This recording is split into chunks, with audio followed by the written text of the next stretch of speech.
सोचो, एक ऐसी दुनिया जहां तुम्हारा हर डिसीजन, तुम्हारी हर सोच कोई और कंट्रोल कर रहा है। तुम समझते हो कि तुम आजाद हो, लेकिन असल में तुम्हारे दिमाग में एक इनविजिबल हाथ है जो तुम्हें चला रहा है। ये हाथ है डर का।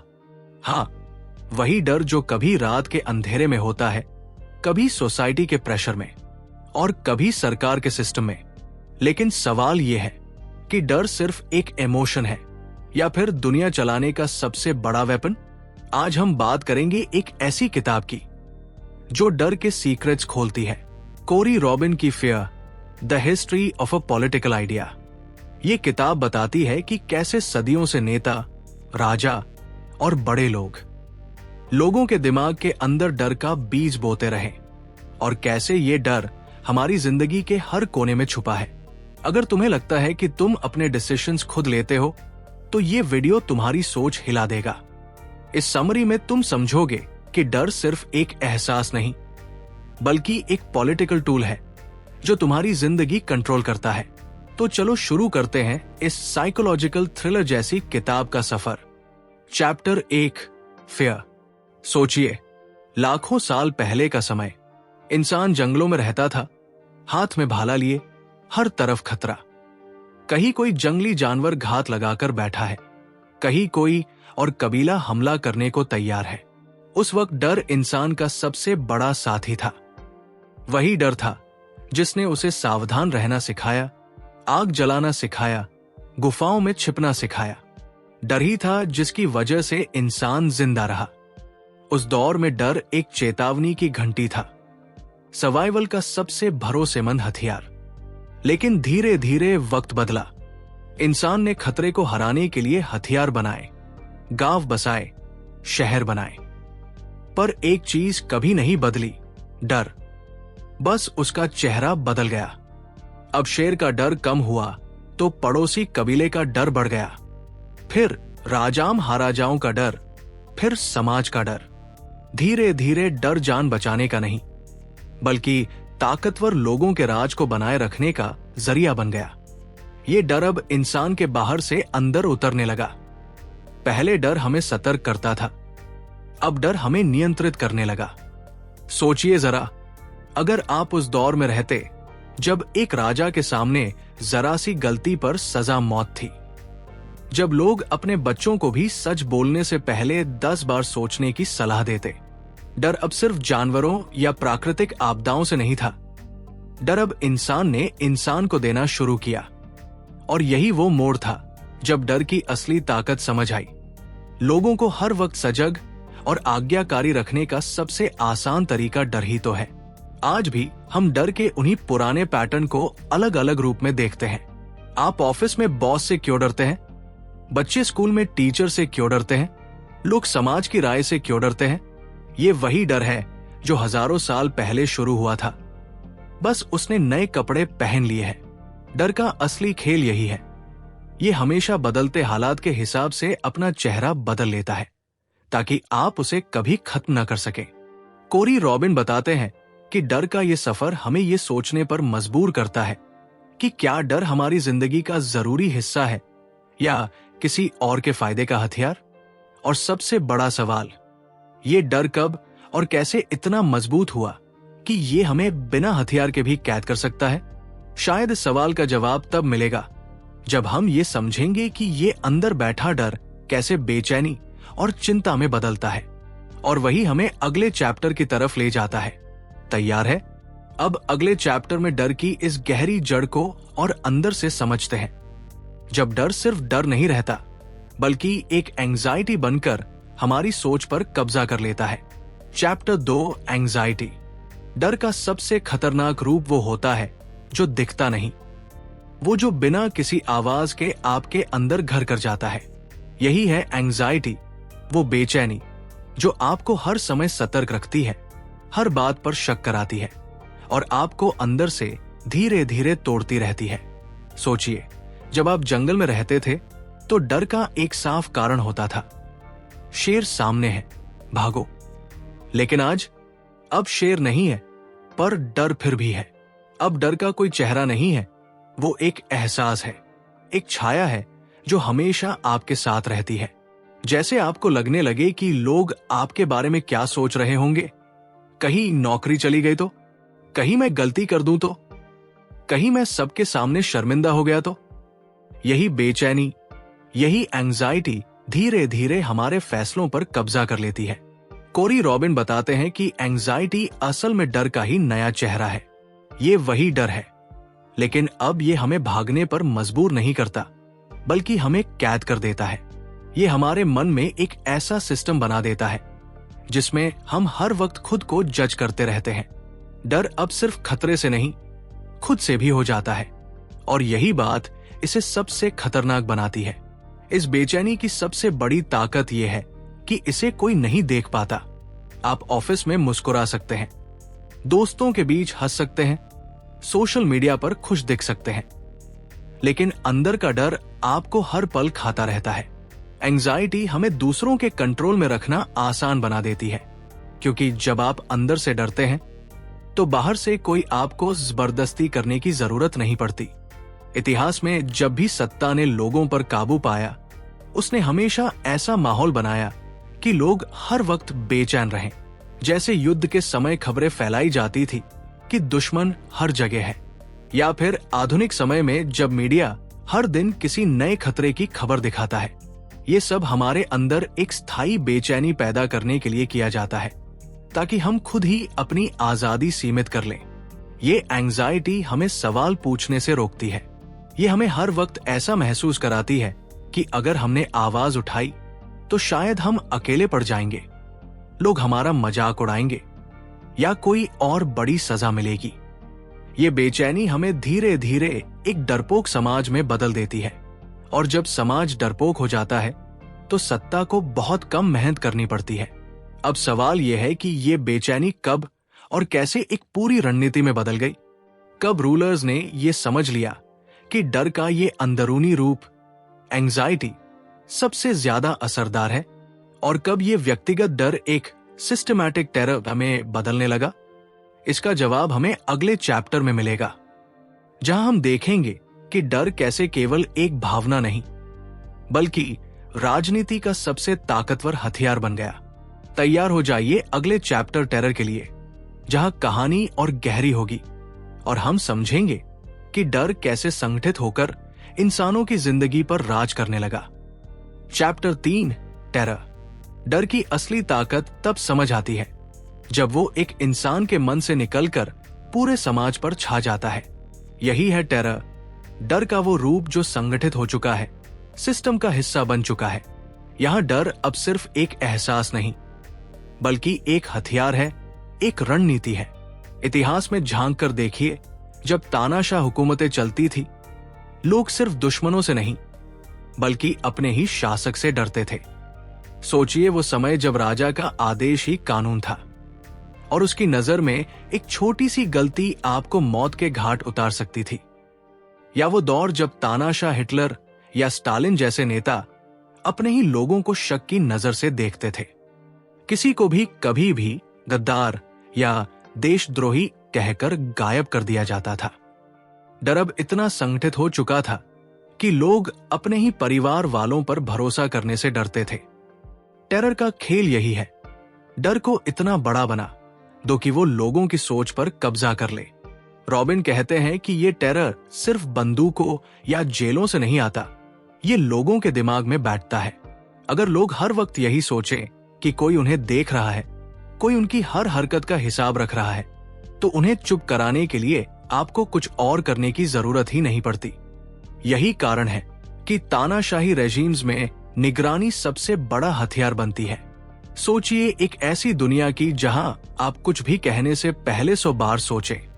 आपको लगे कि आपकी हर बात रिकॉर्ड हो रही है, हर कदम पर किसी की नजर है। डर अब केवल बाहरी खतरे का नहीं, बल्कि अपने ही समाज का हो जाता है। यही टेरर का सबसे खतरनाक पहलू है। ये इंसानों को एक दूसरे के खिलाफ खड़ा कर देता है। पड़ोसी पर शक करो, दोस्त पर शक करो, यहां तक कि परिवार पर भी।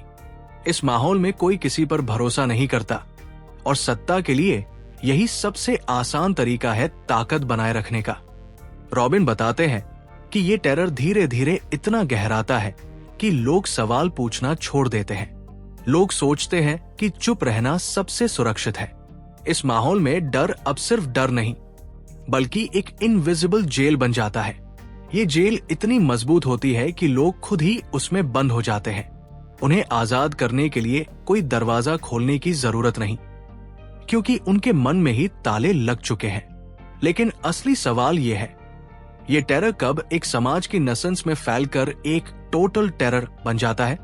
वो कौन सा मोड़ होता है जब डर एक इंसान को नहीं, बल्कि पूरे सिस्टम को अपने कब्जे में ले लेता है? इसका जवाब हमें अगले चैप्टर में मिलेगा, जहां हम देखेंगे कि ये डर किस तरह एक पूरी दुनिया को अपने शिकंजे में कस लेता है। तैयार रहिए चैप्टर 4 टोटल टेरर के लिए, जहां हम जानेंगे कि कैसे डर सिर्फ लोगों को नहीं, बल्कि पूरे समाज की रूह को कैद कर लेता है। Chapter 4 total terror. सोचिए, एक ऐसा माहौल जहां डर अब सिर्फ लोगों को कंट्रोल करने का टूल नहीं, बल्कि पूरी दुनिया को चलाने का सिस्टम बन चुका है। यही है टोटल टेरर, डर का वो रूप जहां इंसान सिर्फ किसी सजा या नतीजे से नहीं डरता, बल्कि जीने के हर पल में डर उसकी सांसों के साथ घुल चुका होता है। ये डर इतना गहरा है कि अब इसके लिए किसी आदेश, बंदूक या जेल की जरूरत नहीं पड़ती। लोग खुद ही अपने आप को कैद कर लेते हैं। इतिहास में कई बार ऐसा हुआ है। याद कीजिए स्टालिन के दौर का सोवियत यूनियन या हिटलर का जर्मनी।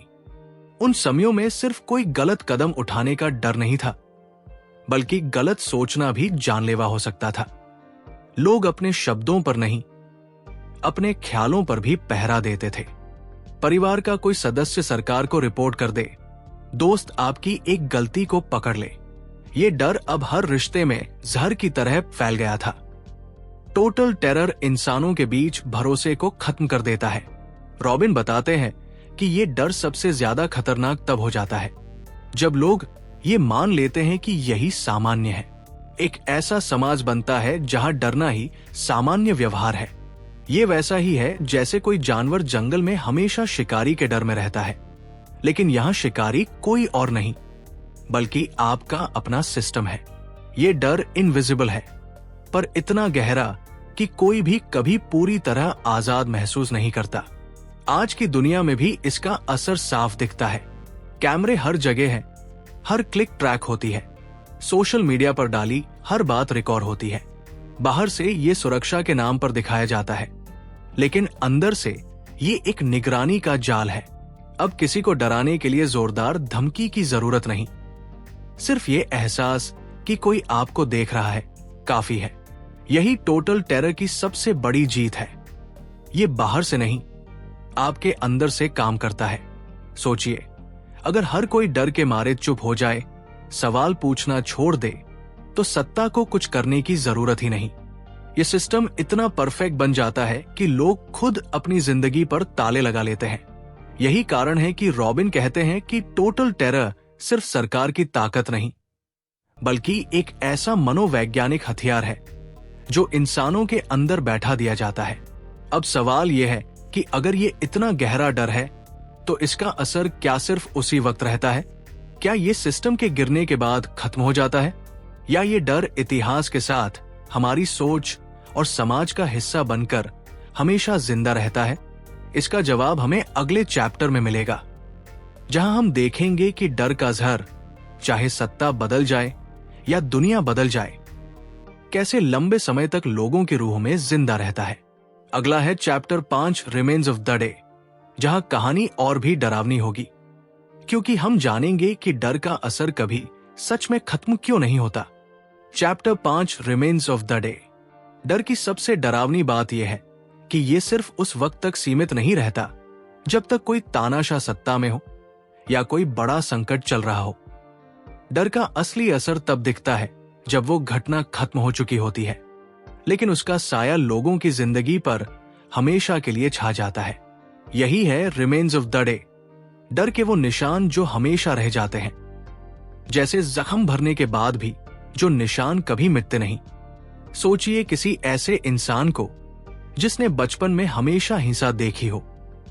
भले ही वो अब एक सुरक्षित माहौल में हो, लेकिन वो कभी भी पूरी तरह आराम महसूस नहीं कर पाता। उसका दिमाग हर समय खतरे के लिए तैयार रहता है, भले ही सामने कोई खतरा न हो। यही बात समाज पर भी लागू होती है। तानाशाही खत्म हो सकती है, युद्ध खत्म हो सकता है, लेकिन डर का असर लोगों की सोच और व्यवहार में हमेशा के लिए रह जाता है। इतिहास के कई उदाहरण हमें यही बताते हैं। जिन देशों ने लंबे समय तक तानाशाही देखी, वहां लोग आजादी मिलने के बाद भी सरकार या सिस्टम पर भरोसा नहीं कर पाए। उन्हें हमेशा लगता है कि कोई उनकी हरकतों को देख रहा है, कि कोई उनकी बातों का इस्तेमाल उनके खिलाफ कर सकता है। ये डर उनकी रोजमर्रा की जिंदगी का हिस्सा बन जाता है। रॉबिन कहते हैं कि यही डर सत्ता की सबसे बड़ी जीत है। ये सत्ता के जाने के बाद भी लोगों के अंदर जिंदा रहता है। आज की दुनिया में भी ये पैटर्न दिखता है। जब कभी कोई बड़ी घटना होती है, जैसे आतंकी हमला, महामारी या किसी बड़े अपराध की खबर, उस घटना के बाद लोग हमेशा और ज्यादा सतर्क हो जाते हैं। धीरे धीरे ये सतर्कता एक स्थायी डर में बदल जाती है। सरकारें इस डर का फायदा उठाकर नए कानून और नियंत्रण लागू कर देती है। फिर ये सब सामान्य लगने लगता है। कोई सवाल नहीं उठाता, क्योंकि लोगों को लगता है कि यही सुरक्षित रहने का तरीका है। ये डर पीढ़ी दर पीढ़ी चलता है। जैसे किसी घर में कोई बड़ा हादसा हो तो आने वाली पीढ़ियां भी उस डर की छाया महसूस करती है। इसी तरह समाज भी डर की आदत डाल लेता है। भले ही तानाशाही खत्म हो जाए, लोग अपने मन में वही डर लेकर जीते रहते हैं। यही डर सत्ता के नए रूपों को जन्म देता है, और यही कारण है कि दुनिया में नए नए सिस्टम हमेशा डर का इस्तेमाल करते हैं। अब सवाल यह है कि अगर डर इतना गहरा असर छोड़ता है तो लोग इसे सामान्य क्यों मान लेते हैं? क्यों हमें लगता है कि डरना एक सामान्य बात है? जवाब छुपा है इंसानों की भावनाओं को गढ़ने और उन्हें कंट्रोल करने की कला में। और यही हमें अगले चैप्टर की तरफ ले जाता है, जहां हम देखेंगे कि कैसे इंसानों की भावनाओं को शेप करके डर को और गहरा किया जाता है। अगला है चैप्टर 6, सेंटिमेंटल एजुकेशंस, जहां हम समझेंगे कि कैसे हमारी भावनाओं को हमारे खिलाफ इस्तेमाल करके डर को हमेशा के लिए जिंदा रखा जाता है। Chapter 6, sentimental educations. डर को जिंदा रखने का सबसे चालाक तरीका है लोगों की भावनाओं को उसी डर के हिसाब से ढाल देना। यही है सेंटिमेंटल एजुकेशंस। डर को सिर्फ एक एहसास नहीं, बल्कि हमारी सोच, हमारे रिश्तों, हमारी पहचान का हिस्सा बना देना। जब इंसान को बचपन से ही सिखाया जाए कि डरना सामान्य है, तो वो कभी सवाल उठाने की ताकत नहीं जुटा पाता। सोचिए, बचपन में हमें क्या सिखाया जाता है? चुप रहो वरना पापा डांट देंगे, बाहर मत जाओ वरना बुरा आदमी उठा ले जाएगा, टीचर से गलती हो गई तो सजा मिलेगी। ये सब बातें सुनते सुनते हमारे दिमाग में ये बैठ जाता है कि हर जगह खतरा है, हर किसी से डरना चाहिए। ये डर हमें आज्ञाकारी बनाता है। यही मनोवैज्ञानिक शिक्षा समाज को कंट्रोल में रखने का सबसे पुराना तरीका है।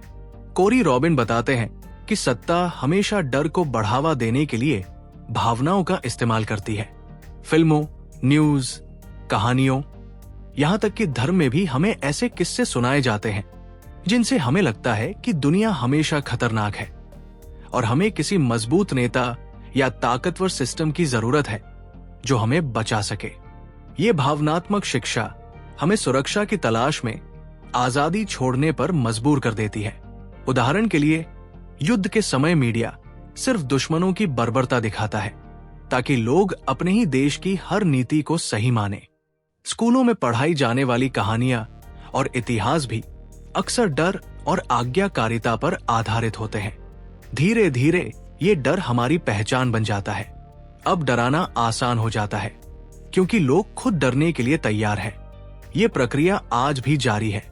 सोशल मीडिया, खबरें और फिल्में हमें हर दिन नए खतरे दिखाती है। कभी बीमारी का डर, कभी अपराध का, कभी राजनीति का। हम हर वक्त सतर्क रहते हैं, लेकिन ये सतर्कता हमें आजाद नहीं बनाती, बल्कि हमें और ज्यादा नियंत्रण में रखती है। डर को एक नेचर बना दिया गया है और यही सबसे बड़ा गेम है। रॉबिन कहते हैं कि यह भावनात्मक प्रशिक्षण सत्ता को सबसे बड़ी ताकत देता है, क्योंकि अब उन्हें आपको मजबूर करने की जरूरत नहीं। आप खुद डर के कारण वो सब करने लगते हैं जो वो चाहते हैं। यही कारण है कि डर एक पीढ़ी से दूसरी पीढ़ी तक बिना किसी बंदूक के चलता रहता है। अब सवाल ये उठता है, अगर डर इतना गहराई तक हमारी भावनाओं का हिस्सा बन चुका है, तो क्या कोई रास्ता है इससे बाहर निकलने का? क्या इंसान सच में इस जाल को पहचान सकता है और इसे तोड़ सकता है? इसका जवाब हमें अगले चैप्टर में मिलेगा, जहां हम देखेंगे कि डर का सबसे पुराना और सबसे छिपा हुआ रूप, यानी स्लेवरी से शुरू होने वाला डर, कैसे पूरे इतिहास की जड़ में बैठा हुआ है। अगला है चैप्टर 7 डिविजन्स ऑफ लेबर, जहां हम समझेंगे कि डर सिर्फ भावनाओं तक सीमित नहीं, बल्कि इंसान की आजादी को जड़ से खत्म करने का हथियार कैसे बना। Chapter 7 divisions of labour. डर का सबसे खतरनाक खेल तब शुरू होता है जब उसे समाज की बुनियाद में डाल दिया जाता है। यही है डिविजन्स ऑफ लेबर, जहां डर सिर्फ एक भावना नहीं रहता, बल्कि एक सिस्टम बन जाता है जो ये तय करता है कि कौन ताकतवर होगा और कौन हमेशा डर के साए में जिएगा। सोचिए, जब इंसान पहली बार सभ्यता की तरफ बढ़ रहा था, तब डर सीधा था, जानवरों से, प्राकृतिक आपदाओं से। लेकिन जैसे जैसे इंसानों ने समाज बनाए, डर का इस्तेमाल इंसान ने इंसान को काबू में रखने के लिए करना शुरू कर दिया। किसी को राजा बनाया गया, किसी को नौकर, किसी को मालिक, किसी को मजदूर। डर अब सिर्फ जीवित रहने का साधन नहीं रहा, बल्कि ताकत हासिल करने का औजार बन गया। इतिहास में देखिए, गुलामी, स्लेवरी इसका सबसे बड़ा उदाहरण है। मालिकों ने गुलामों को सिर्फ शारीरिक ताकत से नहीं दबाया, बल्कि उनके दिमाग में ये बैठा दिया कि वो हमेशा कमजोर है, हमेशा नीचे है। ये मनोवैज्ञानिक डर पीढ़ियों तक चला। गुलाम डर में जीते थे, लेकिन मालिक भी डरते थे कि कहीं ये लोग विद्रोह न कर दे। इस तरह डर दोनों तरफ फैल गया, लेकिन ताकत का संतुलन हमेशा मालिकों के पास रहा। कोरी रॉबिन कहते हैं कि यही डर की सबसे चालाक सच्चाई है। ये सिर्फ दबे कुचले लोगों को नहीं, बल्कि ताकतवरों को भी कैद कर देता है। डर का ये सिस्टम सबको जोड़ता है। एक मालिक अपने गुलाम पर अत्याचार करता है, लेकिन उसकी ये क्रूरता भी डर से पैदा होती है। ताकत खोने का डर, नियंत्रण टूटने का डर। आज भी यही पैटर्न दिखता है। ऑफिस का बॉस अपने कर्मचारियों पर सख्ती करता है, लेकिन उसके पीछे नौकरी या पावर खोने का डर होता है। ये डर समाज की हर परत में फैला हुआ है। राजनीति, व्यापार, रिश्ते, हर जगह डर को काम करवाने के टूल की तरह इस्तेमाल किया जाता है। इसे हम डिविजन्स ऑफ लेबर कहते हैं, जहां हर किसी की जगह और ताकत का स्तर डर के हिसाब से तय होता है। Chapter 8 upstairs, downstairs. डर की कहानी का यह हिस्सा सबसे दिलचस्प भी है और सबसे डरावना भी, क्योंकि यहां हम देखते हैं कि डर सिर्फ समाज की बुनियाद में नहीं, बल्कि उसकी हर परत में फैला हुआ है। अपस्टेयर्स, डाउनस्टेयर्स नाम इसीलिए है क्योंकि समाज को हमेशा ऊपर वालों और नीचे वालों में बांटा गया है। ऊपर रहने वाले लोग जो सत्ता और दौलत के मालिक हैं, और नीचे वाले लोग जो हर दिन उस सत्ता का बोझ ढोते हैं। लेकिन मजेदार बात यह है कि डर सिर्फ नीचे वालों के हिस्से में नहीं आता, जो ऊपर है वो भी डरते हैं। ताकत खोने का डर, अपने राज खुल जाने का डर, जनता के गुस्से का डर। ये डर उन्हें और ज्यादा क्रूर बना देता है। वहीं नीचे वालों का डर उन्हें आज्ञाकारी बना देता है। इस तरह डर दोनों तरफ से काम करता है, और यही वजह है कि ये सिस्टम कभी टूटता नहीं। कोरी रॉबिन बताते हैं कि ये डर एक सोशल कॉन्ट्रैक्ट की तरह काम करता है। नीचे वालों को सिखाया जाता है कि चुप रहो, मेहनत करो, और जो मिला है उसी में संतोष रखो। ऊपर वालों को लगता है कि उनका हक है दूसरों को कंट्रोल करने का, क्योंकि सुरक्षा और कानून के नाम पर यही सिस्टम सही है। लेकिन इस सब के बीच सच ये है कि दोनों ही डर में जी रहे हैं। एक डर आजादी खोने का, दूसरा डर ताकत खोने का। ये सिस्टम पुराने जमाने के महलों की तरह है। ऊपर शाही कमरे हैं जहां रोशनी और सजावट है, नीचे अंधेरे तहखाने जहां नौकर काम करते हैं, डर में जीते हैं, और इन तहखानों के बिना वो चमकदार कमरे कभी खड़े नहीं हो सकते। यही समाज की असली तस्वीर है, जहां डर हर मंजिल पर मौजूद है, बस उसका चेहरा अलग है। आज की दुनिया में भी ये अपस्टेयर्स डाउनस्टेयर्स का खेल जारी है। बड़े ऑफिस, राजनीति, कॉरपोरेट दुनिया, हर जगह ऊपर वाले नीचे वालों पर हुकूमत करते हैं। लेकिन ऊपर वाले भी अपनी सत्ता खोने से इतना डरते हैं कि वो लगातार सिस्टम को और मजबूत बनाते रहते हैं। सोशल मीडिया, निगरानी, कानून, ये सब एक दीवार की तरह काम करते हैं ताकि ऊपर वाले सुरक्षित रहें। लेकिन इस दीवार के पीछे उनकी अपनी घबराहट छिपी होती है। रॉबिन का कहना है कि डर अब सिर्फ एक भावना नहीं, बल्कि समाज का ढांचा बन चुका है। ये हमें जोड़ता भी है और बांटता भी है। हम सब इस सिस्टम के हिस्से हैं, चाहे हम ऊपर हो या नीचे। और यही डर इस पूरी कहानी का सबसे गहरा सच है कि कोई भी सच में आजाद नहीं है। अब सवाल यह है कि जब डर इतना गहरा और पुराना हो चुका है, तो क्या इसे तोड़ने का कोई तरीका है, या फिर हम बस इसे पहचान कर जीना सीख सकते हैं? क्या डर से मुक्त समाज कभी हो सकता है, या ये इंसान की फितरत का हिस्सा है? यहीं पर कोरी रॉबिन इस किताब का सबसे बड़ा सबक छोड़ते हैं।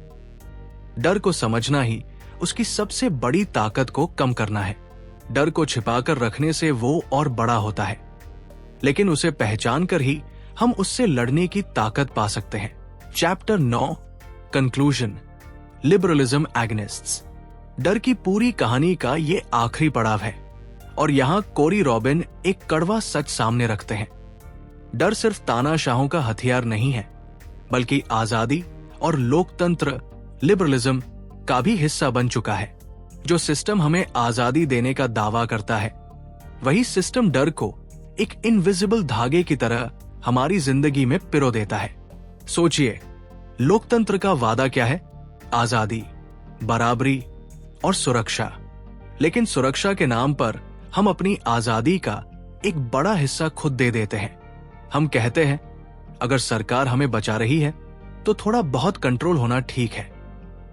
यही सोच धीरे धीरे हमें डर के आदी बना देती है।